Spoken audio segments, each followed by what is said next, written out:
Hello दोस्तों, कैसे हो आप सभी।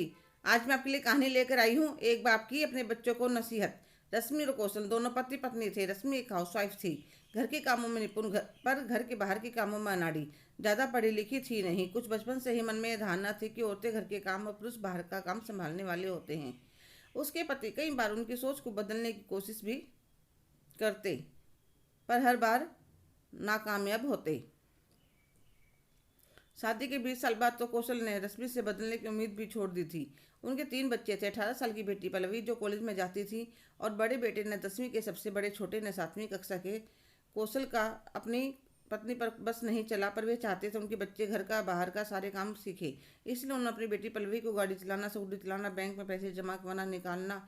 उनके कपड़ों का शोरूम था, तो इसलिए कई बार लैपटॉप पर हिसाब का लेखा जोखा, माल कहाँ से आता है, कैसे एंट्री कहते हैं, कैसे सेल्समैन के बारे में बच्चों के साथ सब शेयर करते थे। उन्होंने पिछले 1 साल से नियम बना लिया था। रात का खाना खाने के बाद व्यापार के बारे में दोनों बड़े बच्चों के साथ बिठाकर डिस्कशन करना। जब वे पल्लवी को अपने पास बिठाते, कोई बात समझाते, तो रश्मि का पारा हाई हो जाता। दिमाग खराब हो गया, 60 के होने से पहले ही सठिया गई हो। कोई बेटे को भी यह काम सिखाता है। अरे रोटी बनाते हुए तो इसके होश उड़ जाते हैं। दिन प्रतिदिन सनक बढ़ती जा रही है आपकी। कभी बैंक में भेजते हैं, कभी गाड़ी चलाने भेज देते हैं। अरे इसका पति अपने आप देखेगा, यह सब सिखाने की क्या जरूरत है। घर के काम सीख ले तो जो जरूरी है। ऐसा नहीं था कि पल्लवी घर के कामों से मन चुराती थी या उसकी मम्मी को वह पसंद नहीं थी, पर जब वह उनके मायनों में लड़के वाले काम करती तो वह उन्हें अच्छा नहीं लगता।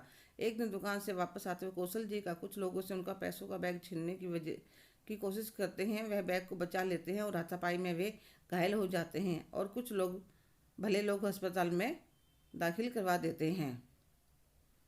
फ़ोन करके उनके घर बता देते हैं। फ़ोन सुनते ही रश्मि बुरी तरह रोने लगती है। डर तो पल्लवी भी जाती है, पर माँ को हिम्मत देते हुए एटीएम कार्ड, इंश्योरेंस के पेपर लेकर स्कूटी पर मम्मी को लेकर अस्पताल पहुंच जाती है। जाते ही वह कैश जमा करवाने को कहते हैं, तो वह इंश्योरेंस के कार्ड दिखा देती है। इतनी देर में मामा, मौसी, बुआ सबके पास फ़ोन कर देती है।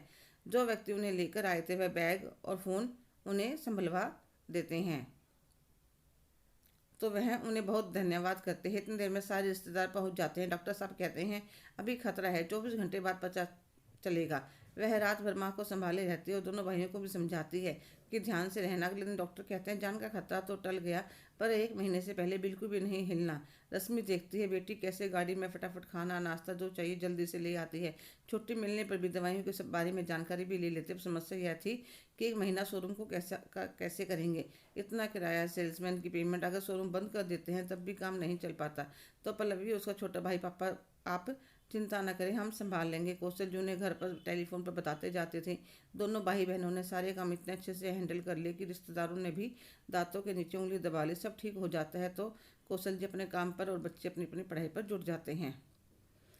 पर यह हालात रश्मि को सबक दे जाते हैं कि लड़का हो या लड़की, बच्चों को सारे काम अच्छी तरह से करने आने चाहिए, क्योंकि बुरा हो सकता है ऐसा कोई नहीं सोचता। बस समय के पहिए का पता नहीं चलता कि ज़िंदगी कब कौन सा मोड़ आ जाता है। इसलिए अपने बच्चों को परिस्थितियों से लड़ने की हिम्मत और हौसला और सूझबूझ सिखानी चाहिए, ताकि वक्त पड़ने पर वह कमज़ोर न पड़े और उसका मुकाबला कर सकें। हेलो दोस्तों, कैसे हो आप सभी। आज की कहानी आपको कैसी लगी, कमेंट करके ज़रूर बताइएगा। अगर आप मेरे चैनल पर नए हैं तो प्लीज़ लाइक, शेयर, सब्सक्राइब करना ना भूलें। धन्यवाद।